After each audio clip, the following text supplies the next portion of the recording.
না না আমি জলপথেই এসেছি। কোথায় কি দেখেছো আমি তোমার মুখ থেকে একটু শুনতে চাই। ও কোথায় কি দেখেছি?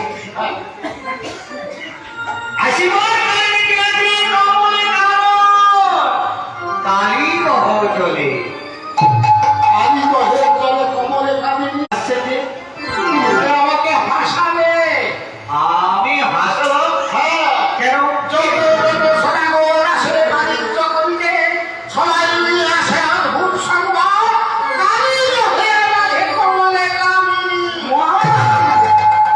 যেটা সত্য আমি সেটা সত্য কথা বলছি। আমি নিজের চোখে দেখেছি কালী বহরে কমলে কামিনী। নিশ্চয়ই দেখাতে পারবো। দেখাতে পারবে? হ্যাঁ আমি দেখাতে পারবো। আমি নিজে দেখেছি কমলে নৃত্য, তাই আপনাকে আমি দেখাতে পারবো না? দেখেছি বলে তাই তো আমি বলছি আপনি চলুন আমার সঙ্গে, আমি কালী বহরে কমলে নৃত্য দেখাবো। ঠিক আছে আমি বাড়ি যাচ্ছি। যদি না দেখাতে পারো কমলে কামিনী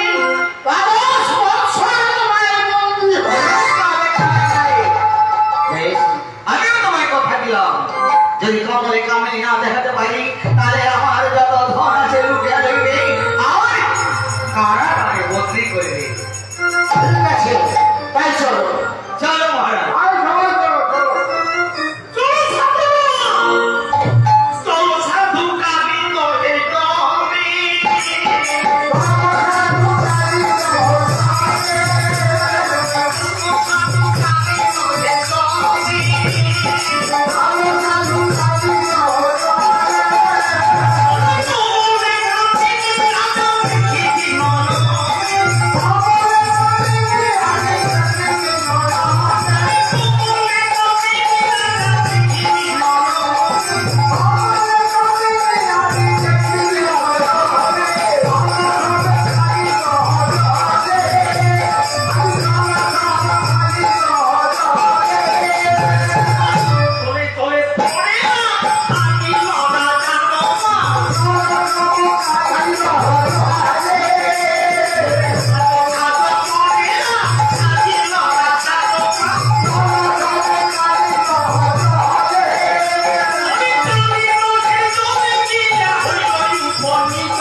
তোমাকে এক মাস সময় দিলাম, এক মাসের মধ্যে তোমাকে দেখাতে হবে কমলে কামিনী।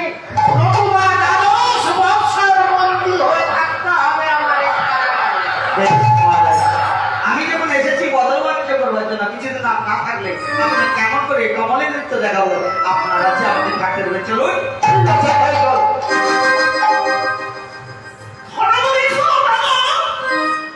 তুমি নাকি দেখাবে কমলে কামিনী? বেটা কত বড় সাধু, তোকে একবার না অনুসরণ করলি না? দেখবো দেখবো ধনপতি সদাগর কেমন করে তুই হও সাধু। রাজার কোথায় সাধু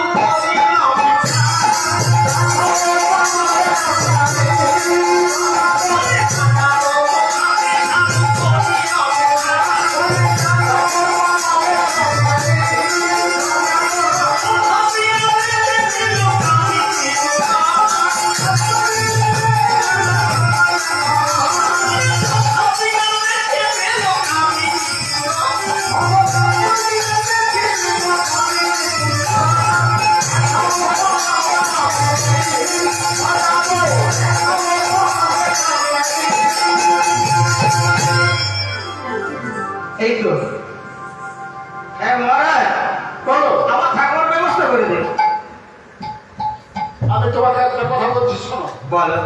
বলে গেল প্রায় এক মাস তুমি দেখাতে পারবে না কমলে কামিনী। তোমার যে সত্য আছে সেই সত্য মতো তোমাকে বন্দী হতে হবে। ঠিক আছে, আপনার 1 মাস হয়ে গেছে, আর 2টা মাস হয়ে যাবে। ঠিক আছে, মহারাজ পরিচয়টা নিয়ে